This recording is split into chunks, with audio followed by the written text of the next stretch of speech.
Hello plus two बच्चों, कैसे हो? Good good. सो बच्चों, this is my 42nd lecture of this 45 days crash course. तो मैंने बच्चों आपके साथ कहा था कि मैंने इस 45 डेज में आपके साथ सारा प्लस टू का syllabus NEET oriented as well as board examination oriented discuss कर दूंगा। और ऑलमोस्ट मैंने आपके साथ 90% सिलेबस इसका डिस्कस कर दिया है, जिसमें मैंने आपके साथ electrostatic, electricity and magnetism, ray optics, आज मेरा वेव ऑप्टिक्स का थर्ड और लास्ट लेक्चर है, वो भी खत्म कर दूंगा। हर चैप्टर वाइज मैंने अच्छे अच्छे जितने भी मल्टीपल चॉइस क्वेश्चन हैं वो आपके साथ डिस्कस कर दिए हैं। बोर्ड एग्जामिनेशन में जितनी भी डेरिवेशन आने वाली हैं वो मैंने आपके साथ डिस्कस कर दिए हैं, और छोटे छोटे numericals which can be asked in board examination वो सभी मैंने आपके साथ डिस्कस कर चुका हूं। तो लास्ट लेक्चर में बच्चों मैंने आपको बताया था कि व्हाट इज द डायफ्रैक्शन। क्या कहा था, क्या बतलाया था बच्चों? What is the diffraction? Bending of light around any corner, opaque object और अपर्चर। उस बेंडिंग ऑफ लाइट को हम क्या कहते हैं? डायफ्रैक्शन कहते हैं। जब वो लाइट अपने अपर्चर के अराउंड या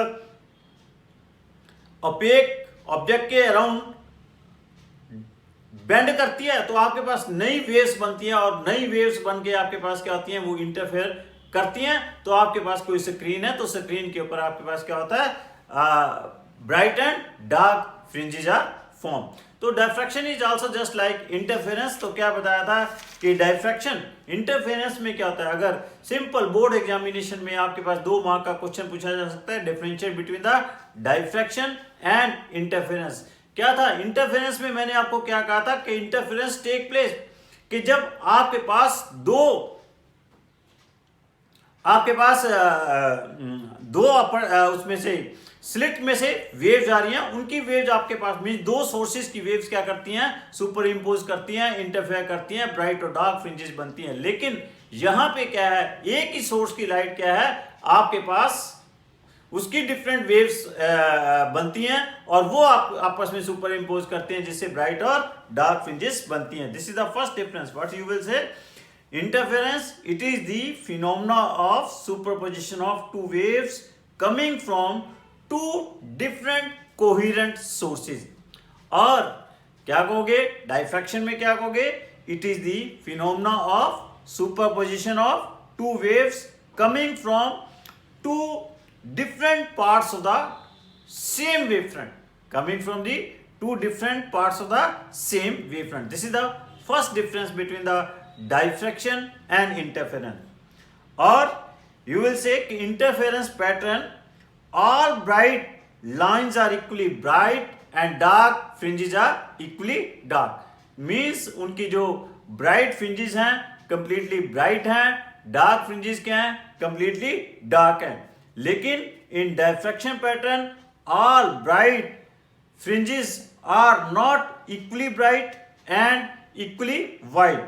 Brightness and width goes on decreasing with the angle of diffraction. Clear? This is the second difference. Third difference क्या कहोगे? In interference pattern large number of bands are formed. In interference pattern large number of bands are formed, but in diffraction pattern limited number of bands are formed. So these are the you can write 2 or 3 differences लिखकर you will be able to get 2 full marks। अगर आपसे ये पूछ लिया जाता है board examination में कि write down some points regarding the difference between interference and diffraction. पहला मैंने आपको पॉइंट बता दिया मेजर पॉइंट कि आपके पास एक सोर्स से इंटरफेरेंस में क्या होता है कि 2 स्लिट से वेव्स करती हैं सुपर इम्पोज कर दो स्लिट से वेव जाती हैं, उनकी वेव सुपर इम्पोज करके इंटरफेरेंस होती है। लेकिन डायफ्रैक्शन में क्या होती है? सिंगल स्लिट होती है। इंटरफेरेंस में जितनी भी ब्राइट और डार्क फ्रिंजेस है उनकी विड्थ भी सेम होती है, इंटेंसिटी भी सेम होती है। लेकिन डायफ्रैक्शन में क्या होता है?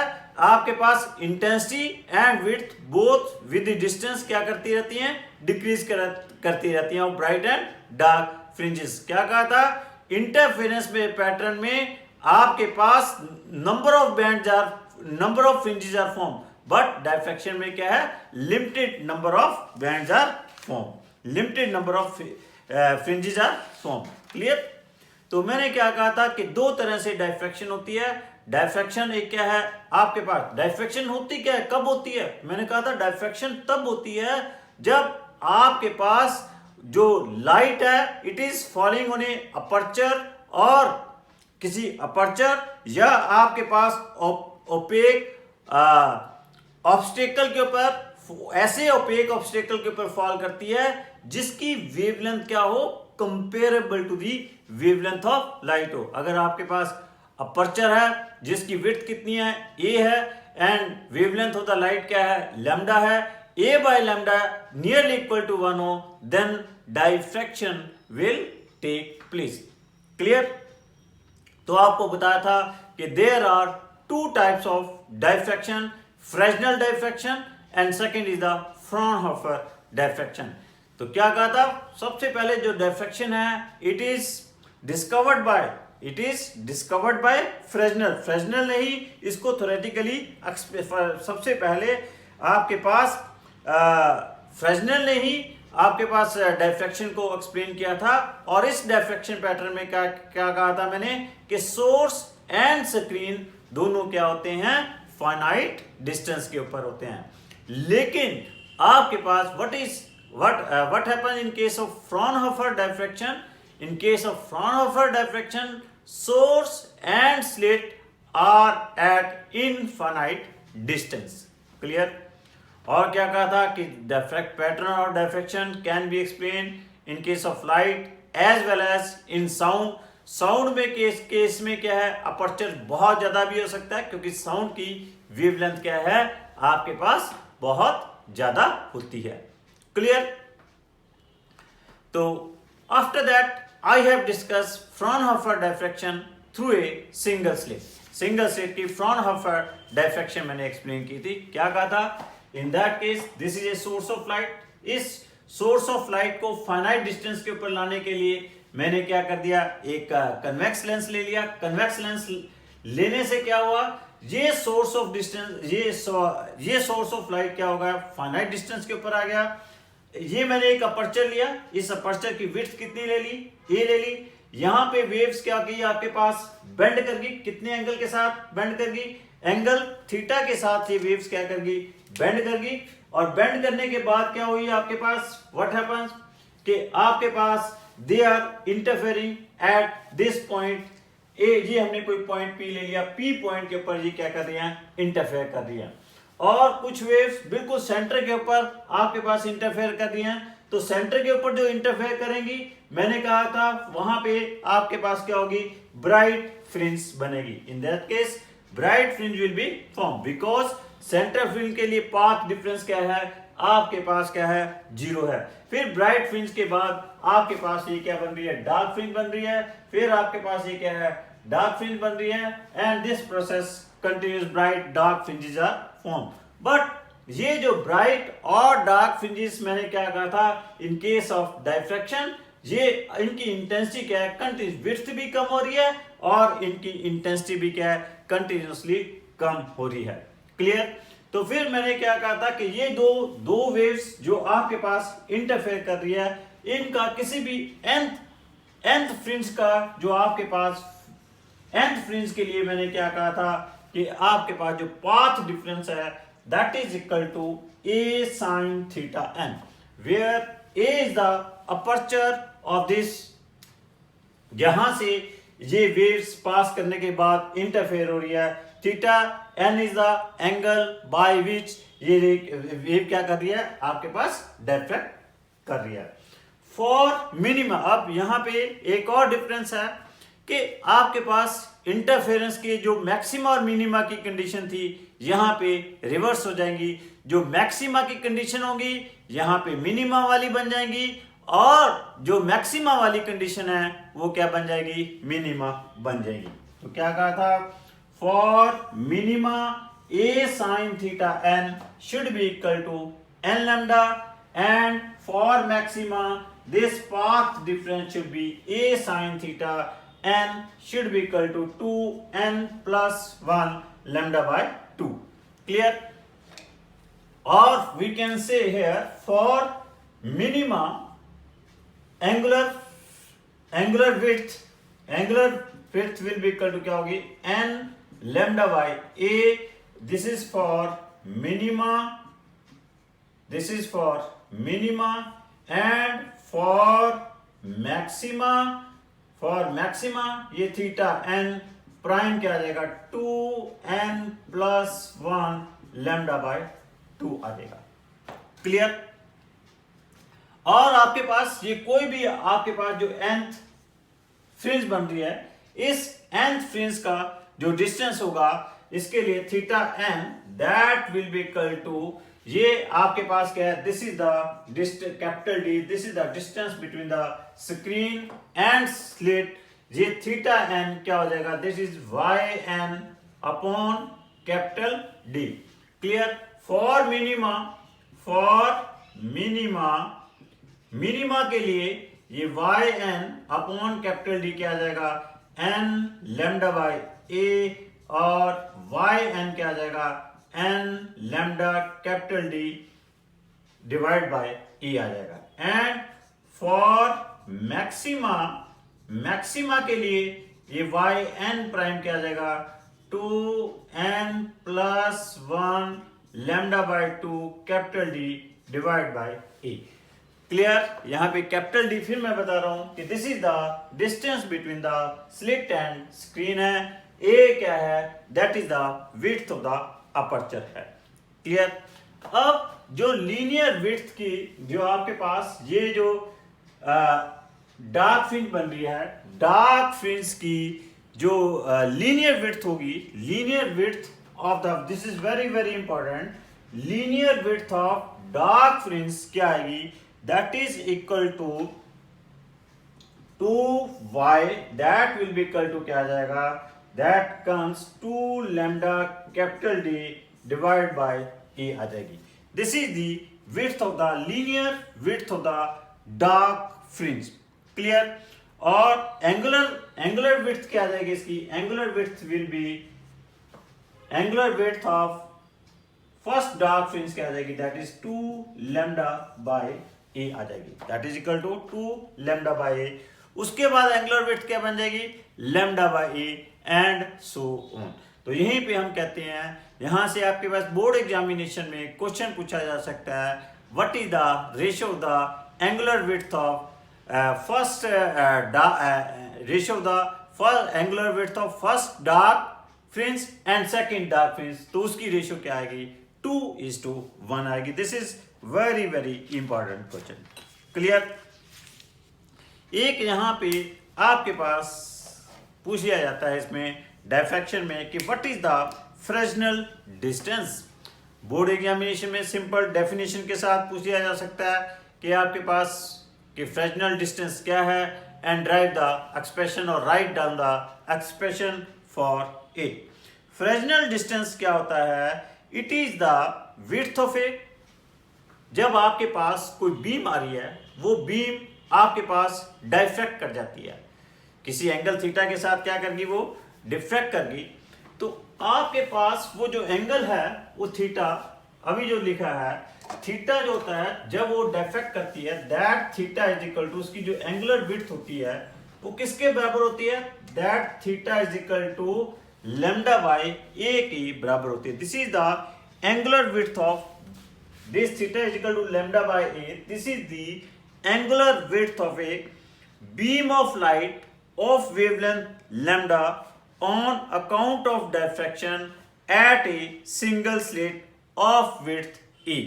अगर आपके पास ये क्या है, it is the angular width of a beam of light of wavelength lambda on account of diffraction at a single slit whose wavelength is a.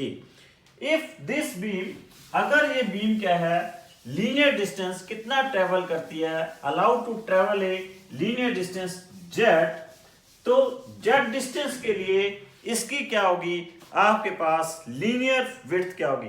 If this beam of light is travelled A distance z, और इस distance z के लिए जो आपके पास इसकी जो linear width होनी है अक्वायर्ड बाय द बीम, तो वो कितनी हो जानी है बस, that is equal to z theta, और वो क्या हो जाएगी जेड लैम्डा बाय ए।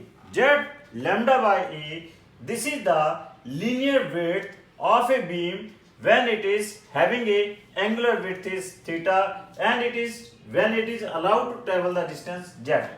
और अगर यही डिस्टेंस, ये z थीटा डिस्टेंस किसके बराबर हो जाए, if this is equal to the aperture, ये डिस्टेंस किसके बराबर हो जाए, this is equal to the aperture, किसका aperture, this is equal to the width of the,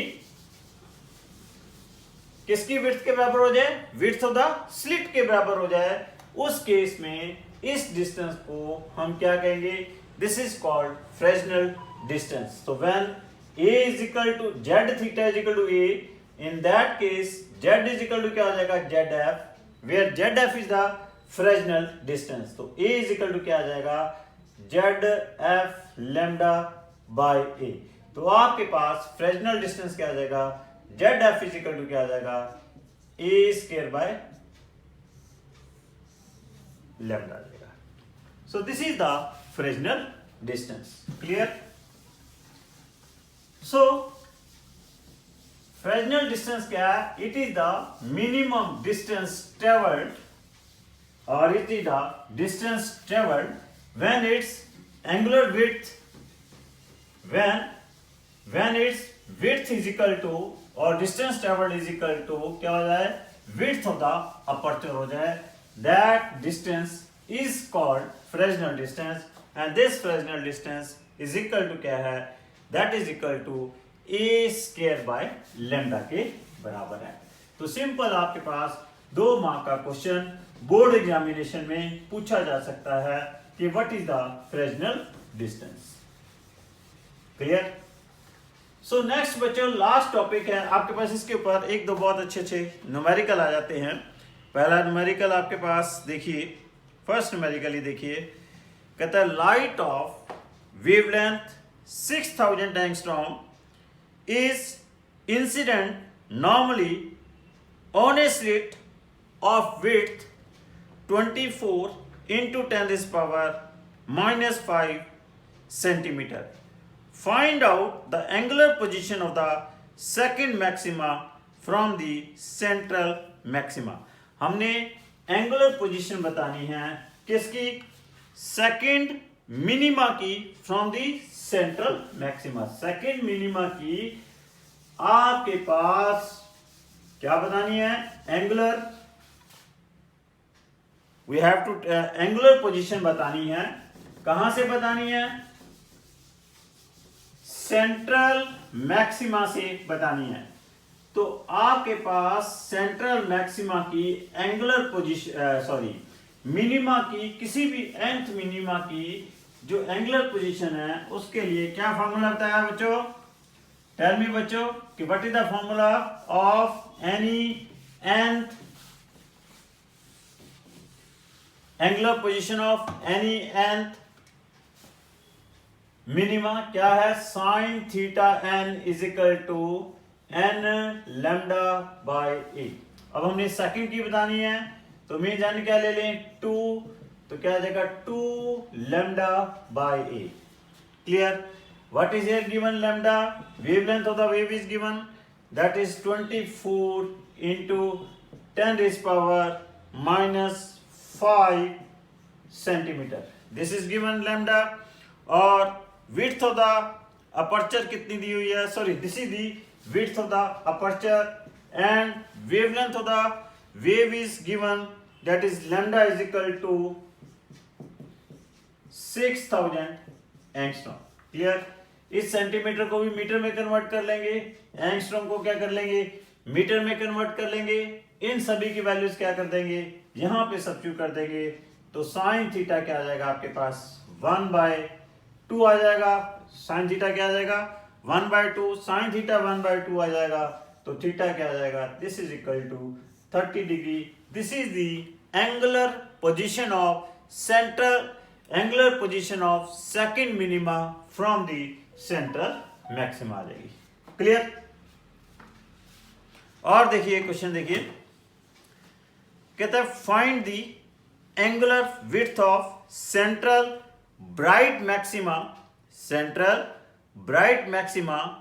in Fraunhofer diffraction pattern of a slit of width 12 into 10 raised power minus 5 centimeter. The slit is illuminated by wavelength monochromatic light of wavelength 6000 angstrom. तो means आपने find the half angular width find out करनी है किसकी, central bright maxima की। Central bright maxima के लिए आपके पास क्या कंडीशन है, sine theta n is equal to 2n plus 1 lambda by 2a। क्लियर। तो आपके पास n की वैल्यू यहां पे क्या ले लेंगे, n we will take it as 1, तो ये क्या बन जाएगा, sine theta is equal to lambda by a बन जाएगा। n क्या ले लेंगे, सॉरी n क्या लेंगे यहाँ पे 0, क्योंकि सेंट्रल मैक्सिमा n 0 से यहाँ पे स्टार्ट होगा, तो साइन थीटा क्या आ जाएगा, that is equal to lambda by 2a। तो half angular width find out करनी है तो इसका डबल कर देंगे, तो वो क्या आ जाएगा लैम्डा बाय ए। लैम्डा भी दिया हुआ है, ए भी दिया हुआ है, सब्स्टिट्यूट कर देंगे, साइन थीटा क्या आ जाएगा हाफ, और थीटा की वैल्यू क्या आ जाएगी आपके पास 30 डिग्री आ जाएगी। क्लियर। तो इस तरह से सिंपल यहाँ पे छोटे छोटे से क्वेश्चंस डायफ्रैक्शन के ऊपर आपके पास पूछ लिए जाते हैं। क्लियर। नेक्स्ट आपके पास है polarization. What is this polarization? आपके पास ये एक ऐसा प्रोसेस है जिससे हम पता चलती हैं कि वेव जो है ट्रांसवर्स नेचर की हैं या लॉन्गिट्यूडनल नेचर की हैं। क्या होता है, रिमेंबर बच्चों कि आपके पास जो ट्रांसफर वेव्स हैं उनको हम पोलराइज कर सकते हैं, लॉन्गिट्यूडनल वेव्स को हम पोलराइज नहीं कर सकते हैं। क्यों? क्योंकि ट्रांसफर वेव्स में motion of wave motion and vibration of the particles क्या होते हैं, परपेंडिकुलर टू ईच अदर होते हैं, और लॉन्गिट्यूडनल वेव्स में क्या होते हैं, wave motion and vibration of the particle take place in the same direction. Clear. क्या होता है आपके पास इन केस ऑफ लाइट, कहता है an ordinary beam of light consist of large number of waves emitted by the atoms of light source. Each atom produces a wave with its own orientation of electric vector E. So all the directions of vibration of E are equally possible. तो मतलब एक source of light से आपके पास जो light wave जाएंगी वो हर direction में आएंगी, क्योंकि एटम जो वाइब्रेट कर रहा है वो हर डायरेक्शन में वाइब्रेट कर रहा है, उससे लाइट भी क्या है हर डायरेक्शन में आपके पास ये लाइट अमिट होती है। तो ऐसी लाइट को हम क्या कहते हैं, this is called unpolarised light. क्या होती है ये, this is A unpolarised light.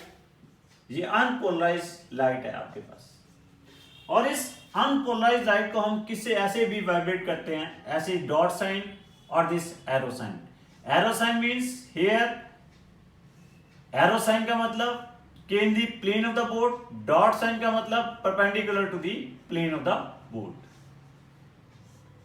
सो ये जो जहां पे डॉट और एरो साइन दोनों ही हो, ऐसी लाइट को हम क्या कहते हैं, that is called unpolarised light. तो दिस अनपोलराइज्ड लाइट को हम इस तरह से रिप्रेजेंट करते हैं। तो किसी भी अनपोलराइज्ड लाइट को, जैसे ये आपके पास अनपोलराइज्ड लाइट है, इसके प्लेन को हम रिस्ट्रिक्ट कर दें आइदर डॉटेड साइन और of this arrow sign, in that case this unpolarized light becomes a polarized light. उस केस में ये अनपोलर, अगर इसका हम प्लेन क्या कर दें, रेस्ट्रिक्ट कर दें, अभी इसका कोई रिस्ट्रिक्शन नहीं, हर डायरेक्शन में ट्रेवल कर रही है, अगर हम इसकी डायरेक्शन फिक्स कर दें, एक ही डायरेक्शन में ये ट्रेवल करे, उस केस में हम क्या कहेंगे, it is a polarized light. और जिसके साथ हम किसी अनपोलराइज्ड लाइट को पोलराइज करते हैं, that phenomena is known as polarization. किसी भी अनपोलराइज्ड लाइट को the phenomena of restricting the vibration of light or electric vectors in a particular direction perpendicular to the direction of propagation of wave is called polarization of light. एक बार फिर सुन लीजिए, what is the polarization of light?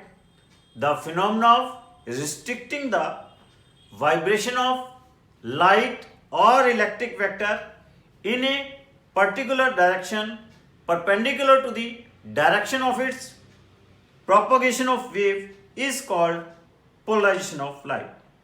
Remember, in polarized light, vibration of electric vector occurs in a plane perpendicular to the direction of propagation of light and are confined to single direction in a plane, do not occur symmetrically in all possible directions.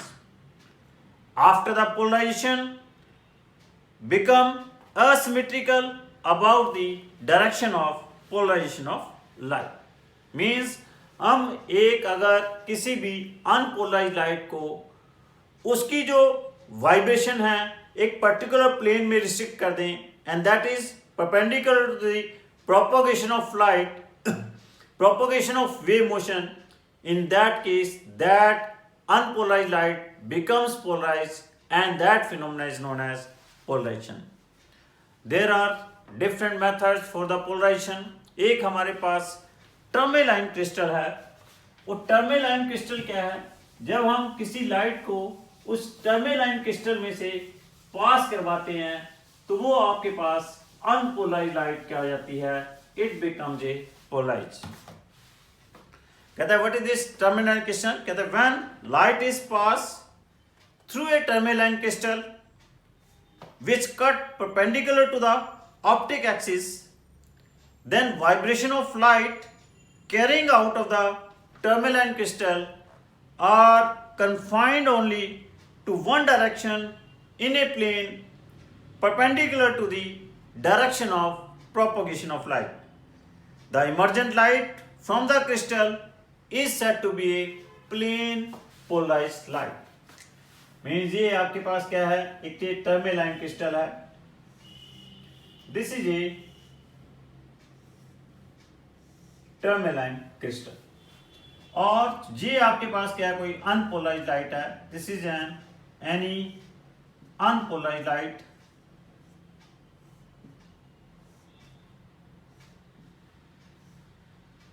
When this unpolarized light is passed through this tourmaline crystal,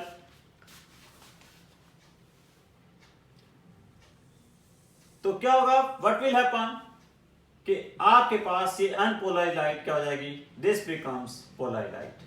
तो मैंने आपको जैसे कहा कि polarised light को either it is represented by this arrow sign or it is represented by this dot sign. Now the plane of vibration of the light vector is the direction of propagation lie known as the plane of vibration. मतलब जिस plane में ये light vector propagate कर रहा है उसे उस plane को हमने क्या कॉल कर दिया? That is called plane of polarization. This is a plane of vibration. ये आपके पास क्या है? प्लेन ऑफ वाइब्रेशन है. दिस इज द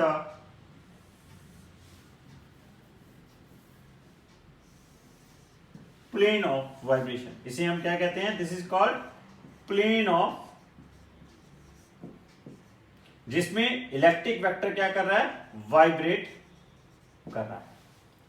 और इस प्लेन ऑफ वाइब्रेशन के एक ये परपेंडिकुलर प्लेन है. This is a plane which is the perpendicular to the plane of vibration. That is called plane of polarization. What it is called? It is called plane of polarization. जहां पे electric vector vibrate कर रहा है, इसे हमने क्या call कर दिया? Plane of vibration. और इस प्लेन के जो परपेंडिकुलर प्लेन है वो क्या है? प्लेन ऑफ पोलराइजेशन है। ये आपके पास क्या है? अनपोलराइज्ड लाइट है। This is A unpolarised light. और जब इस अनपोलराइज्ड लाइट को हमने इस निकल प्रिज्म में से पास करवाया, when it is pass through this tourmaline crystal, जब हम इस टर्मेलाइन क्रिस्टल में से पास करवा रहे हैं, when it is pass through this tourmaline crystal, इस टर्मेलाइन क्रिस्टल में से पास करवाया, तो ये अनपोलराइज्ड लाइट की जितने भी जो डिफरेंट डायरेक्शन वाली लाइट है वो सारी की सारी आपके पास ब्लॉक होगी। सिर्फ एक ही प्लेन में आपके पास लाइट वेक्टर क्या कर रहा है? वाइब्रेट कर रहा है। तो ये जो लाइट आपके पास ऑब्टेन हुई है, this is called, this is a, इसका रिस्ट्रिक्टेड प्लेन है, this is called polarized light. इसे हमने क्या कॉल किया है? पोलराइज्ड लाइट कॉल किया है। और जिस प्लेन में ये लाइट वेक्टर वाइब्रेट कर रहा है उस प्लेन को हमने क्या कॉल कर दिया? Plane of vibration. और इसके जो परपेंडिकुलर प्लेन है, that plane is called plane of polarization. Clear? Now here हमने एक्सपेरिमेंटली चेक करना हो कि ये आपके पास जो लाइट है आपके पास पोलराइज है या नहीं है। बट हम क्या करते हैं, ये हमने एक टर्मिनल क्रिस्टल रख दिया, अनपोलराइज लाइट इसमें से पास करवा रहे हैं, तो आपके पास कलर्ड लाइट आपके पास दूसरी तरफ ऑब्टेन हो रही है। अब हम करेंगे, सपोज दिस इज ए, इसे हम पोलराइजर कॉल करते हैं, दिस इज कॉल्ड पोलराइजर। ये हमारे पास क्या है? पोलराइजर है। जब इस अनपोलराइज्ड लाइट को हमने आपके पास इस पोलराइजर में से पास करवाया, पास करवाने के बाद आपके पास एक कलर्ड लाइट ऑब्टेन हुई। अगर हम इस पोलराइजर को थोड़ा सा रोटेट भी करा देते हैं, उसके बाद भी क्या है? आपके पास एक सेम इंटेंसिटी की कलर लाइट ऑब्टेन होगी। नाउ व्हाट विल डू, इसके बाद हम एक और टर्मेलाइन क्रिस्टल रख देते हैं जिसका क्रिस्टलोग्राफी एक्सिस इस पोलराइजर के पैरेलल है। एक हमने यहां पे एक और पोलराइजर रख दिया, देयर इज अनदर पोलराइजर, जिसे कि क्या कहते हैं? This is called analyser. Actually क्या है? What it is called? This is called analyser. Clear?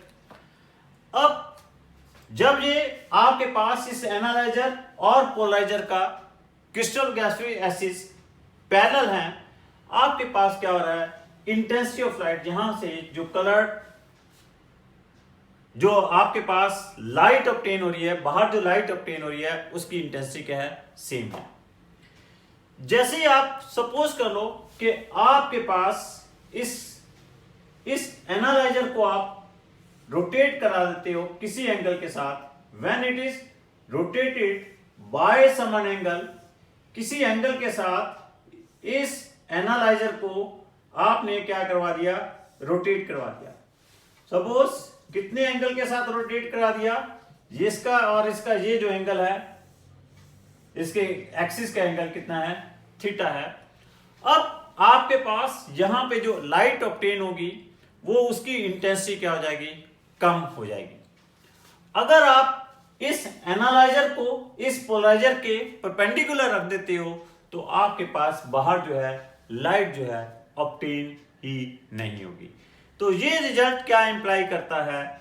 आपके पास जो लाइट है एक तो ट्रांसवर्स नेचर की है, और जो आपके पास जो इंटेंसिटी चेंज हो रही है, तो इट मीन्स दैट आपके पास लाइट क्या हो रही है?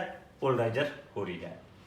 अगर सपोज कर लीजिए आपके पास यहां पे जो लाइट ऑब्टेन है उसकी जो है इस पोलराइजर P में से पास करने के बाद आपके पास उस लाइट की इंटेंसिटी क्या है? I1 है।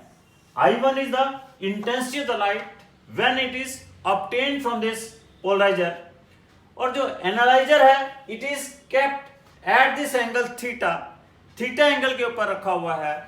उसके बाद जहां पे जो आपके पास लाइट ऑब्टेन होगी, जहां पे जो लाइट ऑब्टेन होगी, suppose its intensity is I2, और जो आपके पास I2 होगी, that I2 is equal to I1 cos square theta के बराबर होगी। I2 क्या होगी? That is equal to I1 cos square theta के बराबर होगी। This is known as Malus law. इसको हम क्या कहते हैं? This is called Malus law, where theta is the angle between the crystallographic axis of polariser and analyser के बीच में ये एक्सिस है और इसका जो एक्सिस है, ये जो एंगल है आपके पास, ये एंगल क्या है आपके पास? थीटा है। Now it is very very important, बहुत ही इंपॉर्टेंट बात है जो आपने याद रखनी है। What is that? अगर सपोज कर लो इस पोलराइजर से जो लाइट वेव, जो अनपोलराइज लाइट है, उसकी इंटेंसिटी क्या है? I0 है। अब जब ये I0 इंटेंसिटी पोलराइजर में से पास करेगी, पोलराइजर में से पास करने के बाद इसकी जो इंटेंसिटी है वो क्या रह जाएगी? I0/2 रह जाएगी। After passing through a polarize light की जो इंटेंसिटी होती है, half of the intensity of unpolarize light होती है। सो दिस रिजल्ट, फिर ये क्या रिजल्ट बन जाएगा कि आपके पास एनालाइजर में से पास करने के बाद जो इंटेंसिटी ऑफ लाइट होगी, that is I is equal to I0/2 cos square theta होगी, where I0 is the, remember I0 is the intensity of unpolarized light है। I0 is the intensity of unpolarized light है।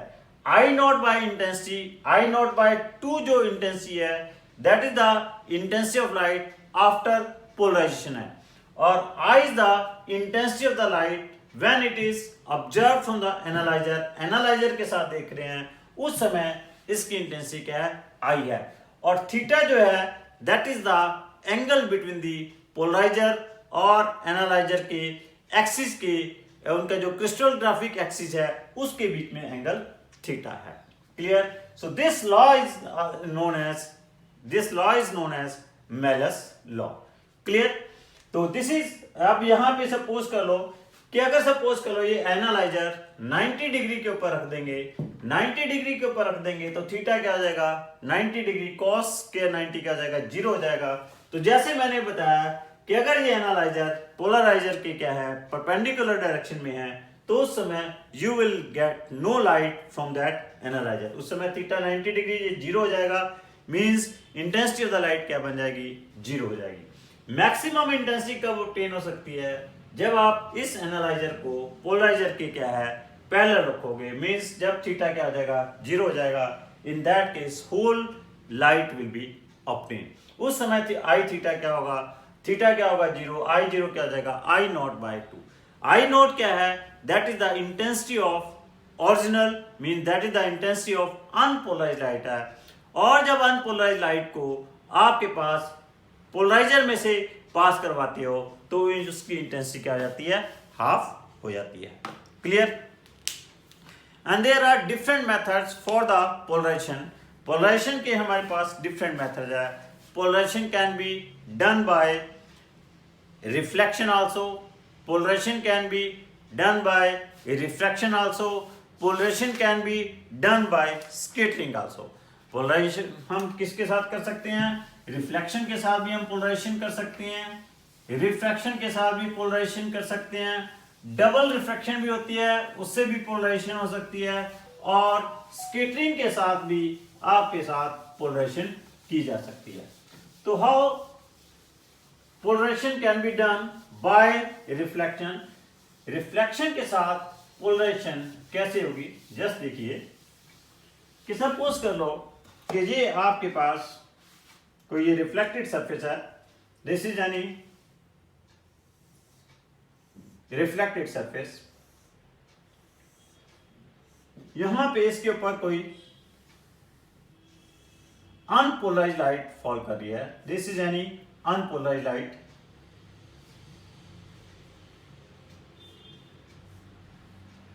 इस unpolarised light का कुछ part क्या कर जाता है? रिफ्लेक्ट कर जाता है, और कुछ पार्ट क्या कर जाता है, रिफ्लेक्ट कर जाता है। यहाँ पे रिफ्लेक्टेड रे जो है वो क्या होगी, आपके पास जो रिफ्लेक्टेड रे है अगेन इट इज अनपोलराइज्ड,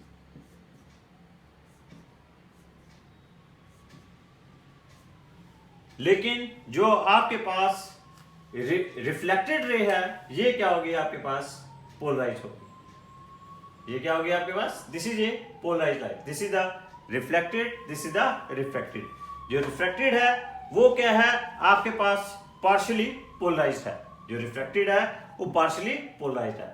अगर सपोज कर लो कि ये जो रिफ्लेक्टेड रे और refracted ray when they becomes perpendicular to each other, when this reflected, ये आपके पास क्या है, रिफ्लेक्टेड रे है, ये आपके पास क्या है, रिफ्रैक्टेड रे है, और जब ये रिफ्लेक्टेड और रिफ्रैक्टेड रे क्या हो जाए, परपेंडिकुलर टू, एक दूसरे के क्या हो जाएंगी, परपेंडिकुलर हो जाएंगी, उस समय ये रिफ्लेक्टेड रे क्या होगी, कंप्लीटली पोलराइज होगी। ये रिफ्लेक्टेड रे क्या होगी, completely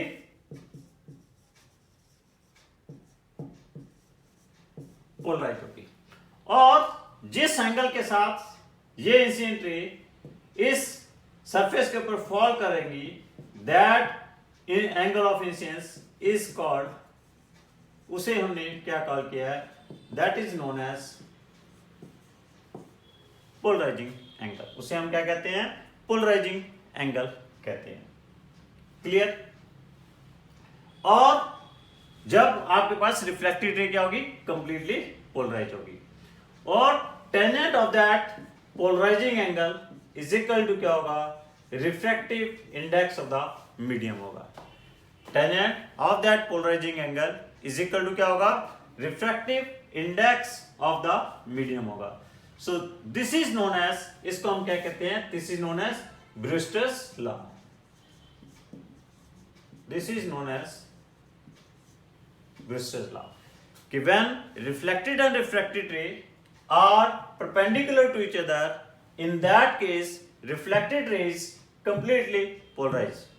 Reflected ray is completely polarized, and tangent of that polarizing angle is equal to the refractive index of the medium. This is known as Brewster's law.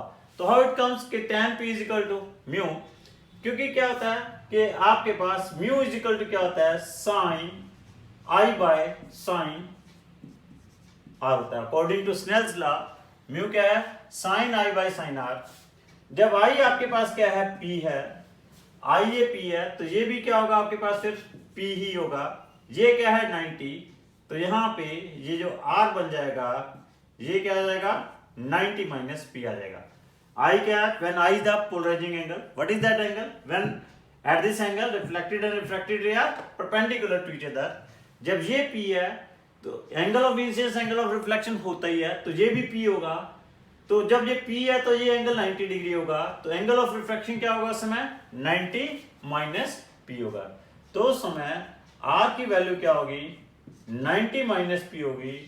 तो mu क्या आ जाएगा, sine P upon sine 90 minus P आ जाएगा। तो आपके पास ये क्या बन जाएगा, sine P upon cos p बन जाएगा। दिस इज इक्वल टू क्या आ जाएगा, टेंजेंट p के बराबर आ जाएगा। तो means refractive index of the medium उस केस में किसके बराबर आ जाएगा, tangent of the polarising angle आ जाएगा। So this is known as Brewster's law. In this way we can do polarization by a reflection. Similarly, polarization can be done by refraction also. Refraction के साथ भी हम polarization कर सकते हैं। इस केस में क्या है, we take a pile of glass plate formed by 20 to 30 microscope slides. 20-30 हम माइक्रोस्कोप की स्लाइड्स से एक ग्लास प्लेट बना लेते हैं। Light is made to incident at a polarizing angle of 57 degree. Light rays को इस ग्लास शीट के ऊपर पोलराइजिंग एंगल के साथ फॉल करवाते हैं। अकॉर्डिंग टू ब्रूस्टर्स लॉ कि जब ये लाइट रेज पोलराइजिंग एंगल के साथ फॉल करेगी, उस समय आपके पास जो रिफ्लेक्टेड रे है वो क्या होगी, प्लेन पोलराइज्ड होगी with vibration perpendicular to the plane of incident, and जो ट्रांसमिटेड लाइट होगी that will be a partially polarised. Since in one reflection about 15% of the light with vibration perpendicular to the plane of the paper is reflected, therefore after passing through the number of plates emerging light become plane polarized light with vibration in the plane of the paper।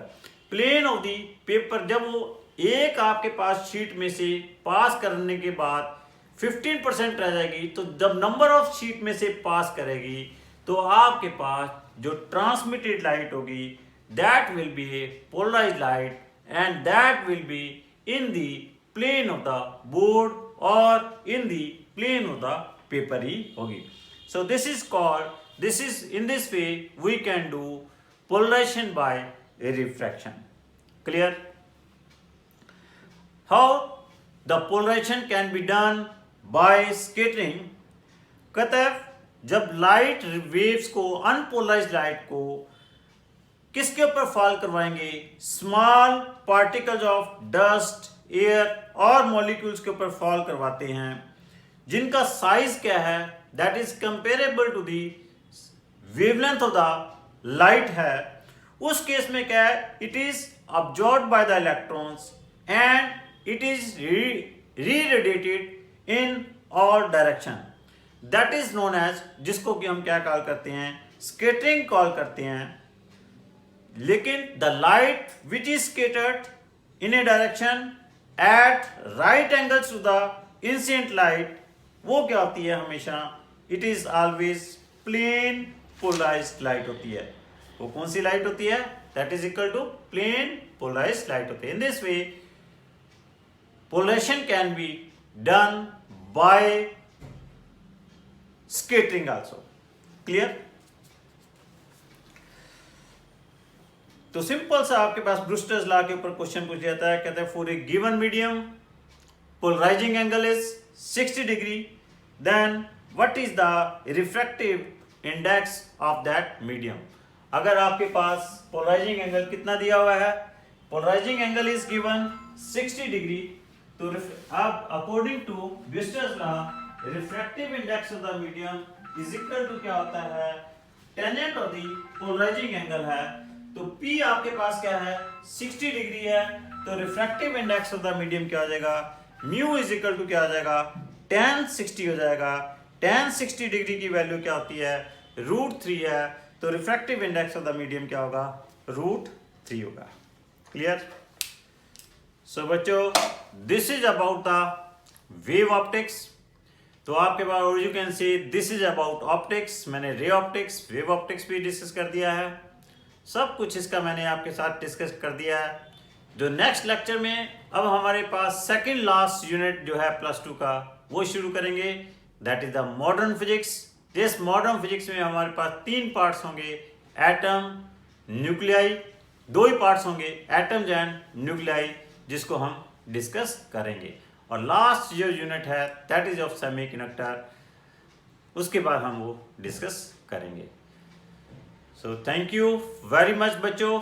तो कल आपने सारा modern physics का जो atoms और nuclei वाला portion है, इसको थोड़ा सा कोशिश करनी है पढ़कर आने की। Thank you.